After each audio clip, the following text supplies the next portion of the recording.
Hello, everyone. We're just taking a minute for everyone to come into the room. But thank you so much for joining us today. This is the first in our series, A Day in the Life of, where we'll be talking to different data professionals. Of course, mostly data scientists, but also other people who might be working as data engineers, data analysts, to really understand, one, what those roles mean, what they're actually doing day to day, but also how they ended up in the career that they have, the companies that they have, and what kind of tips they might have for you as an aspiring or more junior data professional. So today I am joined by Violeta. Violeta, thank you so much for joining me. And I'm very excited to have her as our first guest in the series because Violeta is also one of our faculty members. She's a course facilitator in ELU's Master in Data Science program, and she is a data scientist at ABN Amro. Now, Violeta actually started her journey maybe unlike other data scientists, as she first received her PhD at Erasmus University in Rotterdam, and then moved on to Accenture, where she worked as a data scientist and now working in the financial sector as a data scientist. So I'll be asking her some questions. Of course, I also understand that you might have some questions that come up as you're listening to us. So please feel free to use the Q&A button down below to leave your questions, and hopefully we'll have some time to go over some of them as well. So thank you again, Violeta. My first question to you, for someone like me, who is quite new, let's say, to the world of data science and AI, what is a data scientist? Well, broadly, a data scientist is someone who extracts value from data, someone who basically uses code and analyzes the data, extracts pattern, and usually builds some sort of prediction or forecasting model. Of course, the data scientist might look differently in different companies. So it's definitely the case that when the data science, this term started appearing, then many, especially smaller companies, would look for kind of the unicorn, the jack of all trades, full stack data scientist, a person who can code, who knows statistics, who knows machine learning. But as the field has progressed, you see definitely more and more specialization within the field. But broadly, data scientist is someone who uses code to uncover patterns in the data and builds algorithms to answer some, let's say, business question and business problem. Perfect. And I think the field of data is so big and it's so hip right now, but what makes a data scientist different for example, a data analyst or a data engineer? Yeah, that's again, depends on whom you ask and to which company you go through. I can speak for the context of, let's say, my company. A data scientist would be someone who, let's say, develops machine learning algorithms. Whereas a data analyst might have more broader role of, let's say, getting initial view of the data, trying to understand and uncover certain patterns, maybe try to build some visualizations of the data, derive some useful information from statistics. Whereas a data engineer would be someone who has more more coding and software engineering background. So this would be a person who, maybe helps the data scientists deploy their model into production, help them create their environment and connect to it, link to different data sources, etc. Great. And now you're working for one of the leading banks in the Netherlands. So what does it look like to work as a data scientist for ABN AMRO day to day? Yeah, one of the things that I also like about my job is that every day is different. Well, not currently because everyone is working from home, so every day is the same. But So what I do is I tend to work on a couple of projects at the same time with different business lines. And we answer different questions for the business at different stages. Sometimes it's more at the proof of concept level. Sometimes it's an end-to-end solution that we need to deliver for them. So it's really nice in that way because you get to know how different departments of the bank function. So you also, my role is a little bit like an internal consultant. And we also have this great benefit that we can spend around 20% of our time working on our either side projects or some initiatives that also help progress the data science community within the bank. So I myself, for instance, am really interested in topics such as responsible data science, explainable machine learning models. So I spend some time, some proportion of my time also working on those topics. Great. I really liked what you said that you are actually an internal consultant within the company. So what kind of impact do you have on the wider business? Yeah, so that varies depending on the maturity level of the business line itself and the project that you need to deliver for them.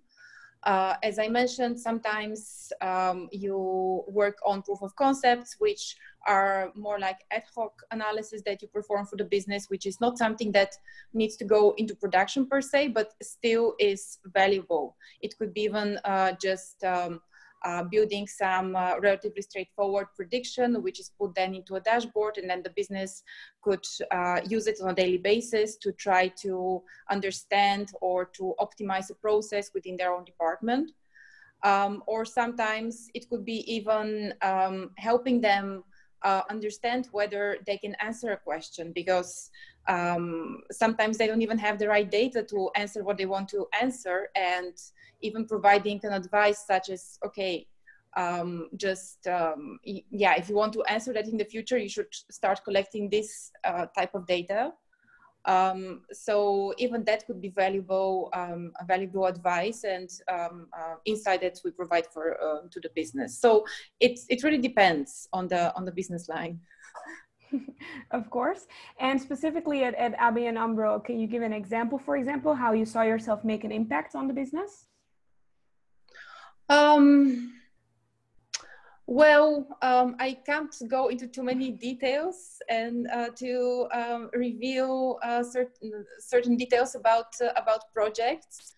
But for instance, in one more long-term project with the digital real estate of the bank, we started with developing a proof of concept for which, let's say, we collected our own data.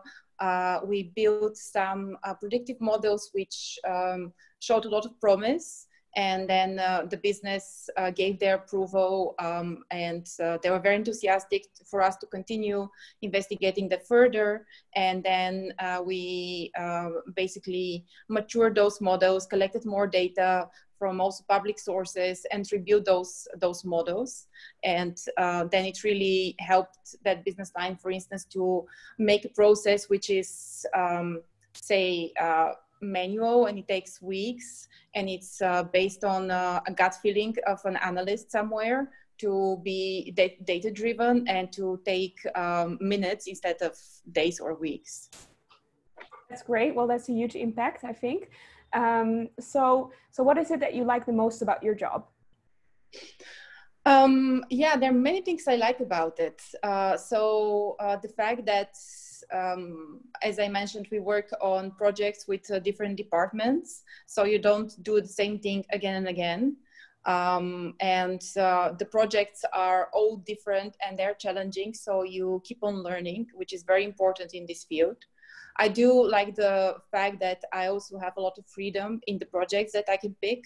So if you're interested in a certain topic, if you have certain expertise that you want to develop further, very often and very easily you have the opportunity to pick those projects which really help you develop those skills. Or alternatively, if you don't have a lot of knowledge in a certain field and you want to improve it, you also can go for such projects. And as I said, also the freedom of having to spend 20% of our time working on something which could be sort of, exploring new technology or helping the data science community of the bank become more mature, and broadly just connecting with other data scientists, are some of the highlights. I also very much like my team. We have people with very different backgrounds, of course, in terms of nationality, age, but most importantly, in terms of their expertise. So these skills are very often very complementary. There's basically always someone that you can learn from. These are just some of the things that I like. Great. It's great to hear that there are so many things that you like about your job, of course. I think one thing that really stood out to me in the beginning is when you said that you actually get to spend time within your work week on your own projects. And this is a question that you actually inspired, but what do you think is one of the most important issues right now in data science, or what are the things that you spend that extra time on? Yes. Of course, there are so many. If we're talking about, let's say, practical issues, one of the dominant things or challenges in front of data scientists across the industry is just deploying their work and making their work tangible, ensuring that the model doesn't end up on a shelf somewhere, but someone is using it and it's utilized and put into production. I myself also am very interested and care deeply about when you develop a machine learning model or some data science tool, that you should do it in a responsible way. You should take into account the broader implications of this model that could have on the clients, on employees, broadly on society. And that's why I spent time doing applied research, especially in topics such as explainability of machine learning models, and also developing machine learning models which are fair and unbiased. And it's definitely not an easy task to do.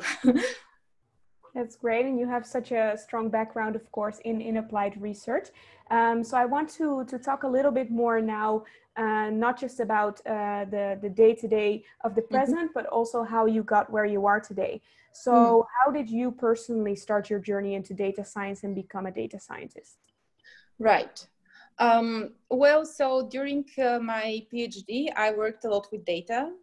My PhD was in empirical microeconometrics. So basically, I used data to test different hypotheses, and I tried to prove or disprove causal relationship.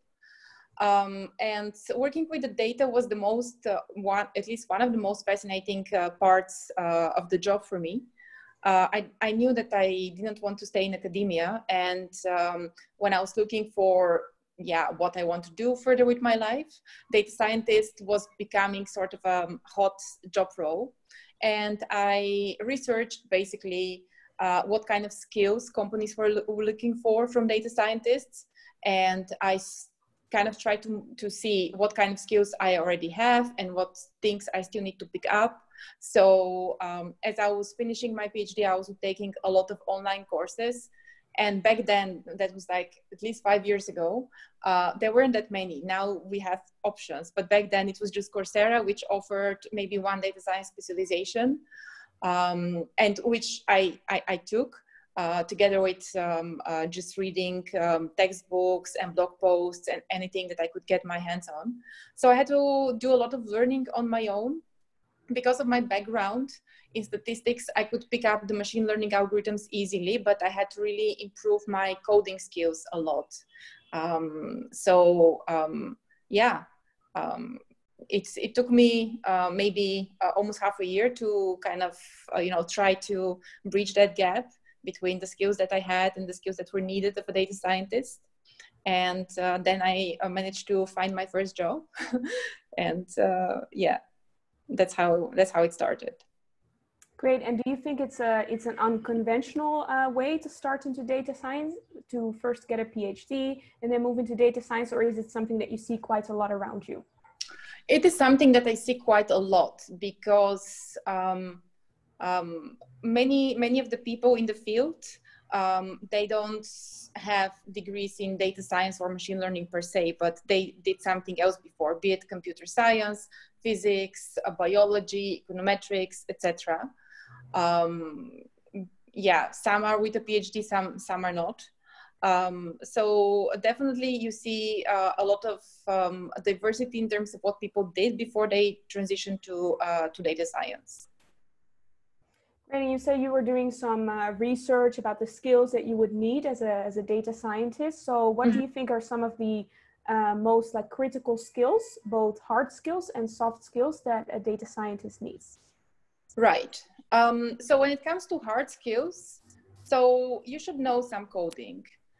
It doesn't mean that you should be an expert and you should be a developer, but you should be able to basically solve the task in front of you using code in a language that you feel comfortable with.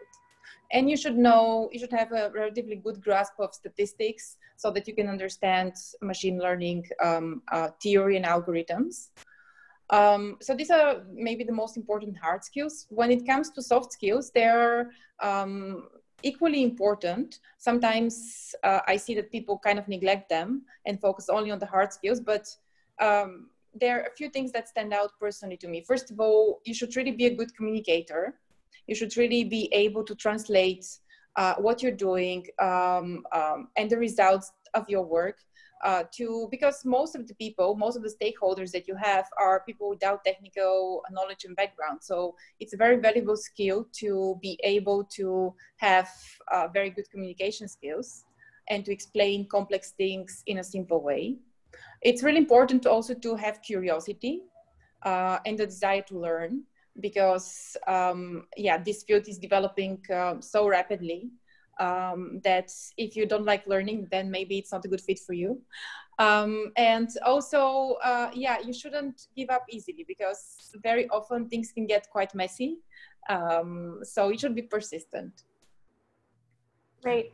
So we're about to wrap up, but in the last few minutes, I want to see if there's any questions from the participants. I do want to bring in one first question from the participants. What is the interview process for data science positions in the Netherlands like? Well, so of course, it differs a bit from company to company, but broadly, I would say that there's a technical round, which could be either it could include coding or not. It could be just people asking you about how you would approach a problem, just want to understand your way of thinking. They might quiz you a bit about some statistical terms and some machine learning terms.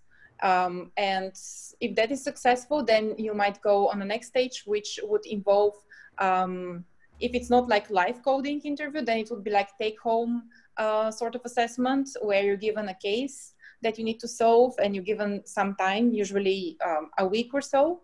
And then a week later you go and present your findings in front of maybe the hiring manager and some people of the team. And yeah, there could be also like an HR round or maybe like another round, which basically just more like personality wise, see whether you're fitting with the culture of the team and with the rest of the team. But usually broadly, there'll be like a technical round and there'll be like assessment of just the way that you would approach a data science assignment. Wonderful. Another question from the audience is, what are your ambitions for the future? Great question.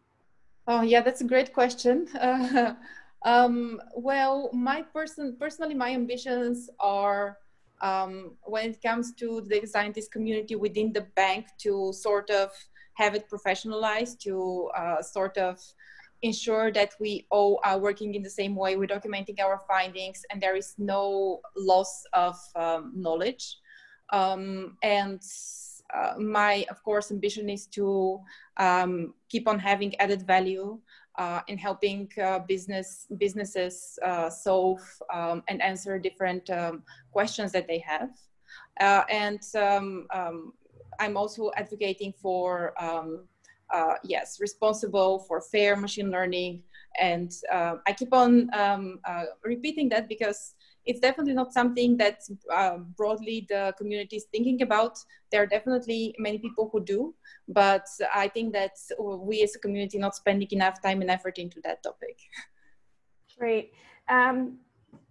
Another question from McAndrew is, if there is a high demand of data scientists, I think, right, there's a lot of job openings, a lot of companies are realizing the need to create a data science team.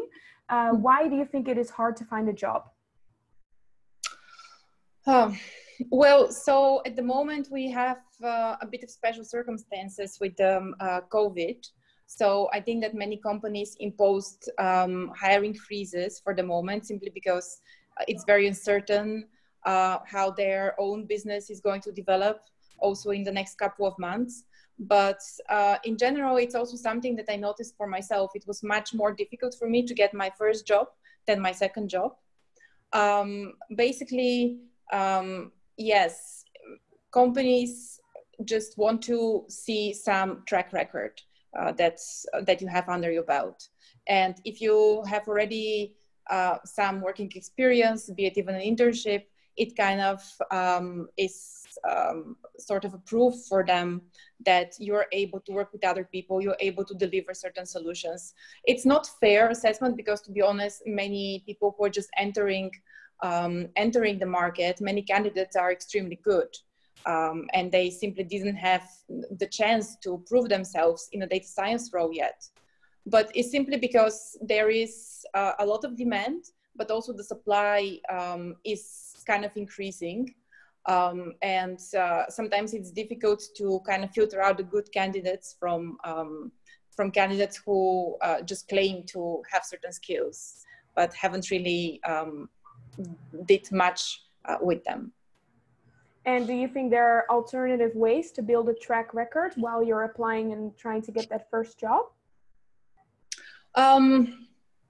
Well, so I would like to say yes, but I also know, you know, from at least from my own personal experience, the things that I would expect certain companies to pay attention to, some of them would not, especially if they're a bit more old-fashioned and yeah, not really up to date with the latest technologies. But in general, broad advice is to, of course, yeah, gain a lot of skills, sort of see what skills you are lacking, and maybe try to spend more time and effort taking courses maybe in those fields. Build sort of a portfolio of projects. I know that many companies appreciate if you have, let's say, GitHub profile where you have a few repositories where you basically can show some of your skills. Not all companies look at that, not all companies appreciate that, but that could be one way to basically, yeah, stand out from the rest and participate maybe in Kaggle competitions. Of course, not everyone can be a Kaggle grandmaster, but even the mere participation could show sort of, you know, this desire to learn and eagerness to improve yourself. Great. Well, we're about to wrap up, but first of all, I already want to thank you so much for today. I think you gave a lot of valuable insight both on your day-to-day and also tips on how to actually get started in the data science world. So what would be the final golden tip that you want to leave to aspiring data scientists? The final golden tip is to don't give up, because sometimes it can be tough, especially with the current situation. And companies in certain fields being affected, yeah, strongly and more strongly than in other fields. Just don't give up and don't lose this desire to learn and the passion for the field. Great. Thank you again, and also thank you everyone for joining. The session was recorded, so we will be adding it to our YouTube channel as well.